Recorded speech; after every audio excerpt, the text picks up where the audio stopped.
Well, all right. Happy 2011. You just can't say it enough, can you? I know, you're still on the New Year spirit. But right now, as we begin, why don't you turn to someone that is sitting around you and tell them one thing that you're looking forward to in 2011, or one thing that you may do in 2011. Ready? Begin. Think of it, yeah.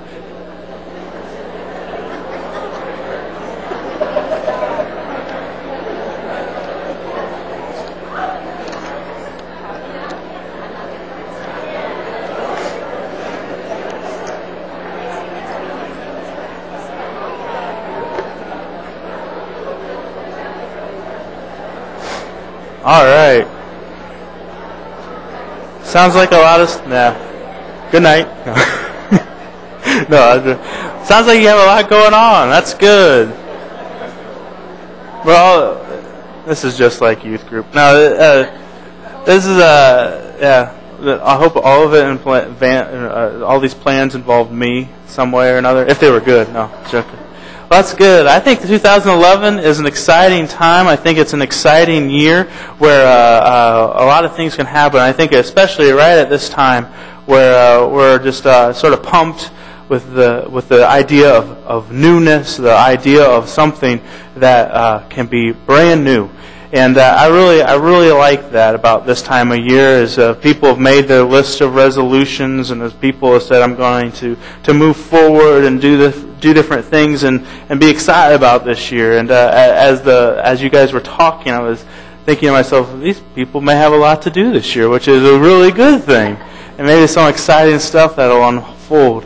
But I always like this time of year because I really do think, as we sit here and as we think of what is to come and what could be, I think that's really biblical, I guess, to think of how can I improve myself? How can I make myself better? And how can I go closer to understanding what I'm supposed to do while I'm here? And I think that's something that I love about this season, and I get excited about it because it helps me evaluate my life and do things that in a new way, I guess, and do things in a way that will be exciting. Now, I have made resolutions in my past, and I have not followed through with all of them, because if I would, I'd be standing up here and having a six-pack of some kind, I would think. But I have not followed through with that. A lot of times with resolutions and things that we say when we're talking about a new year, we're talking about, exercising and talking about eating healthier and everything. And I always think it's funny because then, like on January 1st, unless like sitting on a couch and watching football classifies as exercise, then I fail there. And then also all I do is like eat dips all day. And so like right as I start the new year, I've completely failed in those resolutions, But I think that's something to say, is that a lot of times that as the new year begins, we still do some of the same old stuff. As the new year begins and we have all this excitement and all this momentum of saying, I'm going to be better, I'm going to do so much more than I did in the previous year, we realize that here we are in a new year, and it's just dealing with the same old stuff. And that's something that I hope that we can avoid. That's something that I hope that we can say, no, we don't want to do that. We don't want to just do the same old stuff. We want to be able to be people who are going to say, no, I'm going to live a fuller life, a life in which God intends for me to live. And I think that is the excitement that we can have as followers of Jesus Christ. That's that Wesleyan theology in me that's been drilled into me since I sat out there in the pews, is that we are supposed to get better all the time. We are supposed to be better followers of Jesus Christ every day of our lives. And so the prayer is that 2011, we will be better followers of Jesus Christ than in 2010. Now, some of the things that I've learned is that in the last few years, I don't know if I have really done anything out of the ordinarily new, I guess. And if you would look through my clothes in my closet, you would then recognize that I haven't bought anything new in about 10 years. And as I was yesterday, I went to, and yesterday I went. This is a side note. I know that all of you want to know this, but it was a new year, and I was like, I'm going to get rid of some clothes. And then I was like, wow, I wore that in college. And I felt ridiculous. But anyway, I don't know how all of a sudden, all of those shirts that used to fit me well became midriffs. When did that happen? I don't know. But anyway, but something new. I asked for a bow tie for Christmas. I don't know if you've recognized it. It's right in this area. And I was like, you know what? I'm going to try something new. Let's see if I can pull this off. And at first service, a lady applauded my tie. So I thought that was pretty good. I'll take that. I don't know if I've ever been applauded for anything I've ever worn in my life. But anyway, so I thought, maybe this year I will try a bow tie. And I asked for one bow tie and I ended up with two. So just hold on to your seats. Who knows what I'll wear next week. But I think that there's something to this idea of that we can get so caught up into living routine lives where we forget that we need to have that newness. We forget where we need to have that spirit where we need to say, I'm here, but I need to get to there. I need to try something new to improve myself, improve my wardrobe, I don't know, but improve how I live. And I think that's something that Jesus wants us to understand. Jesus wants us to be people who are evaluating ourselves and recognizing, how can I be a better follower of you, Lord? How can I open myself and my life to do your will and not my own? And this is a season where we hear that saying, let the old become new. Let the old become new.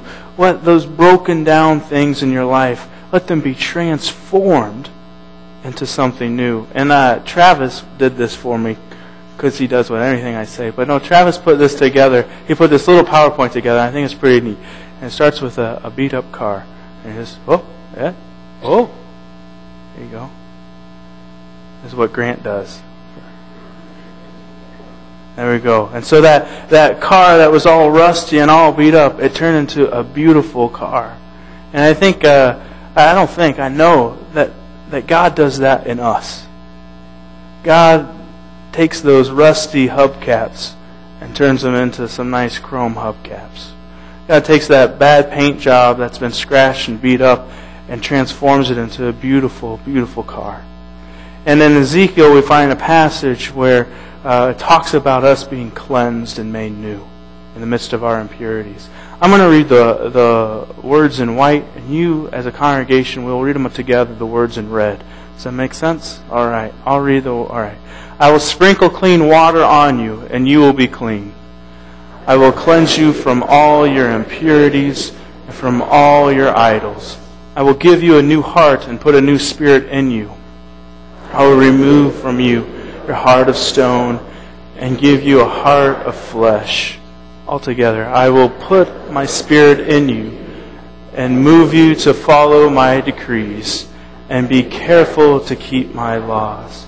I think this passage is so interesting because we find that Ezekiel is writing to this or saying this to people in Israel. And these people were just sort of going down their own path. Just doing their own thing, and unfortunately it was opposite of God. They were filling their lives with just whatever was making them feel important, instead of what was placing God's way in front of them and living in a way that would be honoring to God. And so he's saying this to them. And I like this passage, and there's a few things I want to share from it. The first one is that I think that, as we as people, we want to create good habits. We make these resolutions right now, and it's because we want to, at the end of the year, look like Mr. Clean. I don't know. No, who's the tough guy? I don't even know who's the tough guy. But we want to look good, and we want to do all this stuff, or we want to, enlighten our minds and read more books and all this stuff. But we have to have that idea of forming a habit and making sure that we are persistent in that. And I've learned in life, when I do set that out, and what do they say? They say like 21 days, 30 days. If you do something for 30 days, then it becomes habit. Is that right? Something like that. I feel like as people, we don't intentionally do this, but we actually work the other way around. And we actually do it so instead of creating that good habit, we actually end up creating a bad habit.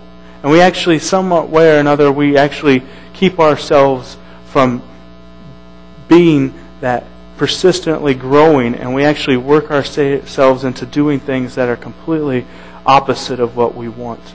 And that example is, is like you sit here and you say, I am going to run now. I'm going to run. I'm going to become a runner. I'm going to, 3 days a week I'm going to run, or 4 days a week I'm going to run, or every day I'm going to run. And then that first day it rains. When you're supposed to run, you don't run. And all of a sudden, what does that open up? That opens up that door for where now you're never running. And you say, well, if I missed it that one time. And so all of a sudden we've created this habit of not running. And as I've worked with youth, and I love working with youth, and it's a lot of fun, we have youth group, and we have it consistent, every Sunday. And then we have that first Sunday where we're actually off because of a holiday. And then we have those kids that just don't get back into it, And that happens with church, and it happens with spiritual disciplines as well. Once we break that routine, break that habit, we're actually begin creating another form of habit of not going, or of not doing, of not participating, of not growing. And so I think we really have to be aware of it, because that's what Ezekiel was calling out Israel. He was saying, man, you have created this bad habit. You've done this for 30 days or whatever, and now it's just become your lifestyle, and you've become completely unaware of this. And he's calling them out on the carpet and saying, you are not doing what you need to do. You have now formed a bad habit. And so I think that's something that's really interesting, and how we see how Ezekiel is talking to these people. Then we see that the next thing I think is that God cares about the details. God truly cares about the details in your life. Those things that are going on, those things that you think are not a big deal, they are a big deal to God. God cares about them. We read through that passage, and it talks about, the impurities and the idols that you have that God knows about. Those things that are keeping you from being completely full and completely surrendered to God. Those things that you think are nothing, God thinks, just give them to me and they will become nothing. As you sit around, Chris and I were sitting there on New Year's Eve, right? New Year's Eve, the ball's dropping, and we just sit there and we watch the ball drop, and you have the interviews, right, of the people as it's leading up to the clock, and everyone's like, I got married this last year, I got engaged, this year's going to be awesome. They're all excited, and they're all ready to go.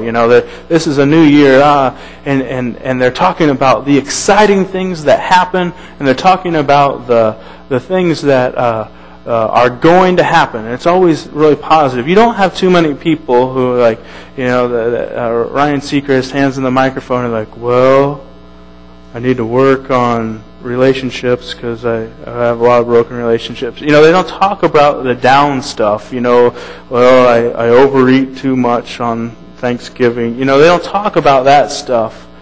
They don't talk about that junk in their lives. But they talk about the excitement. But what God is saying here to us, as we begin a new year, as we want to become fresh and as we want to become new, we need to get that junk out. We need to get those painful things, those sufferings, those things that we don't shout at the top of the mountains like, "Yay! I struggle with this." We don't do that. But God is saying you need that. You need to let that go. And if you want to become fresh and anew, if you want to avoid making those bad habits, then get rid of these things.